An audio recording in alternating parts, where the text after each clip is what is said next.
তাহেরি সাহেব তিনি জাহান্নামী জাহান্নামী জাহান্নামী এবং মুশরিক। প্রিয় দর্শক শ্রোতা, আসসালামু আলাইকুম।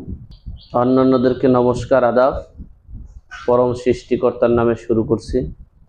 আজকের বিষয় মাওলানা তাহেরি, সুমধুর কণ্ঠস্বর। তিনি কি জাহান্নামী?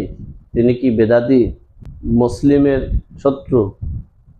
এগুলো জানার জন্য অনেকেই কমেন্টস করছেন, মোবাইলে ফোন দিয়েছেন, মেসেজ দিয়েছেন। যাই হোক, সবচেয়ে বড় বিষয়টা হচ্ছে আমাদের বিশ্বনবী হযরত মুহাম্মদ সাল্লাল্লাহু আলাইহি ওয়াসাল্লাম তিনি বলেছেন, এই ইসলাম ধর্মের মুসলমানদের 73টা কাতার হবে এবং এই 73 কাতারের 72 কাতার হবে জাহান্নামী আর এক কাতার হবে জাহান্নামী। আমি বলছি না কে জান্নাতি কে জাহান্নামী, তবে এটা দেখেন 72 কাতার যদি জাহান্নামী হয় তা জাহান্নামী লোক বেশি না কম? অবশ্যই বেশি। 72 কাতার, জান্নাতি হলো এক কাতার। এখন জান্নাতি ব্যক্তি যদি ধরেন 72 জন লোক এই সমাজে আছে আর একজন জান্নাতি লোক আছে, সে কি এই 72 জনের মানে মতামত বা তাদের দৃষ্টিকোণ দিয়ে কি চলতে পারবে? প্রশ্নই আসে না। এবং এই 72 কাতার, যেটা হাদিস কোরআন এবং প্রতিটা হুজুর মাওলানা সবাই জানে, উল্লেখ আছে, বলা আছে, বলছে। এই এখন এই ইসলামটাকে খণ্ড বিখণ্ডিত এবং দ্বিখণ্ডিত বিকৃত করেছে এই লেবাসদারি আলেম মাওলানারা। তারা লেবাসদারি আলেম। দেখবেন কোনো আলেমকে যদি আপনি মাহফিল করতে গিয়ে যদি টাকা না দেন, শুধু যদি বলেন যে আপনি তো হেদায়েতের জন্য আসছেন, আপনার নিজের সওয়াব হবে, আপনারও সওয়াব হবে, আপনি হেদায়েতের জন্য আসছেন, আপনি আসার জন্য সিম্পলি যেভাবে আসেন সেই আসা যাওয়ার ভাড়া দেবো আর একবেলা খাবেন, দেখবেন কোনো মাওলানা কোনো হুজুরকে পাবেন না। যাই হোক, এখন সকলকে সঠিক বোঝা, যেমন দেখেন বাংলাদেশের দুর্নীতিবাজ হলো 99% আর 1% হলো দুর্নীতিমুক্ত। দেখেন ব্যারিস্টার সুমন, তিনি বরাদ্দের কথা বলার কারণে তাকে হুমকি দেওয়া হয়, সংসদে পর্যন্ত হুমকি দেওয়া হয়, বাইরে হুমকি দেওয়া হয়। তিনি দুর্নীতির কথা বলার কারণে বলে লাশও খুঁজে পাবে না। তাহলে বুঝতে হবে বাংলার এই বাংলাদেশের প্রত্যক্ষ পরোক্ষভাবে 80% মানুষ, আমি অধ্যক্ষ মাসুম বিল্লাহ সোহেল, ব্যারিস্টার সুমন, নিক্সন চৌধুরী, হিরো আলমকে পছন্দ করে।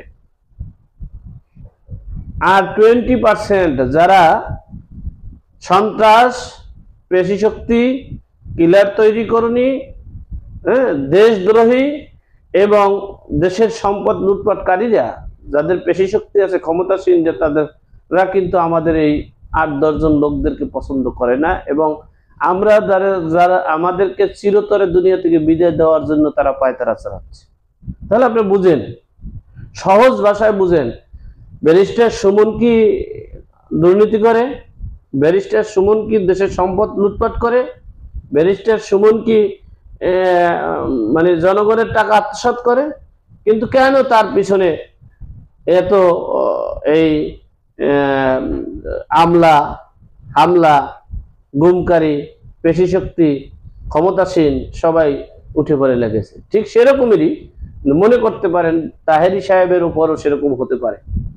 যাই হোক, আমি তাহেরি সাহেবের কথা বলবো না, আমি এতটুকু বলবো, আমার নবী করিম সাল্লাল্লাহু আলাইহি সাল্লামকে যিনি ভালোবাসতে দ্বিধা করেন এবং মুখে ভালোবাসা অন্তরে না, টাকার বিনিময়ে যিনি ইসলামকে মন মতো করে ব্যবহার করে, টাকার বিনিময়ে যিনি মানুষের মনুষ্যত্বকে ধ্বংস করে।